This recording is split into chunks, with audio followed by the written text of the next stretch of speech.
ఇయాల రేపు దొంగలు చాలా హుషారైండ్రుల్లో. ఏడ పడితే ఆడ ఏది పడితే అది దోసుకుంటలేరు. ఏడ జొర్ర పడితే బగ్గ పడతలు పడతాయి, ఏడ డ్యూటీకి ఎక్కితే మంచిగా గిట్టుబాటు అవుతుందని మొదలే ప్లాన్లు వేసుకొని పోతున్నారు. సీదా ఆటికే సూటి పెట్టుడు, జల్దిన అవతల పడుడు. వీళ్ళు కాకుండా మందు దొంగలు, తిండి దొంగలు, బట్టల దొంగలు, గుడిమెట్ల కాడ చెప్పుల దొంగలు ఇట్లా షాన్నే ఉన్నారు. కానీ వీళ్ళు అంతకు మించిన వాళ్ళు ఉన్నారు పో. నాగర్ కర్నూలు జిల్లా గవర్నమెంట్ కాలేజీల సినిమా దొంగలు పడ్డరుల్లా. అగో వైర్లు కట్ చేసి ఫ్యాన్ల రెక్కలు ఇప్పేసి గడ్డలు ఎత్తుకపోయినరు. కొత్తేడాది సెలవులల్లా గీ పనితనం చూపెడితే ఇప్పుడు మస్తు తిప్పలైతుంది పిల్లలకు. వాళ్ళు గడ్డలు తీసుకున్నారు, ఆ ఫ్యాన్ రెక్కలు మాత్రం అక్కడ పడేసిపోయిండ్రు. దాదాపు 30-40 వేల ఫ్యాన్లు పోయి ఉంటాయి. ఇంతకు ఫ్యాన్ల గడ్డలు దొంగతనం ఎందుకో ఎరికేనా?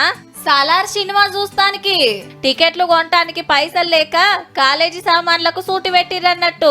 మేం కాదుల్లో కుద్దు దొంగలే రాసిండ్రు బోర్డు మీద. సినిమా కోసం గీ పని చేస్తున్నాం, మామూలని క్షమించుర్రి. ఇట్లు అల్లు అర్జున్ ప్రభాస్ ఫ్యాన్స్ అని రాసిపోయిండ్రు. కాలేజోళ్ళు కంప్లైంట్ ఇస్తే ఇక సినిమా దొంగలను పట్టే పనిలున్నారు పోలీసులు. రేపు ఇంకో కొత్త సినిమా వస్తే కాలేజీలకెళ్ళి ఇంకేమెత్తుకపోయి పాడైతారో దబ్బున దొరకబట్టుర్రి సార్లు.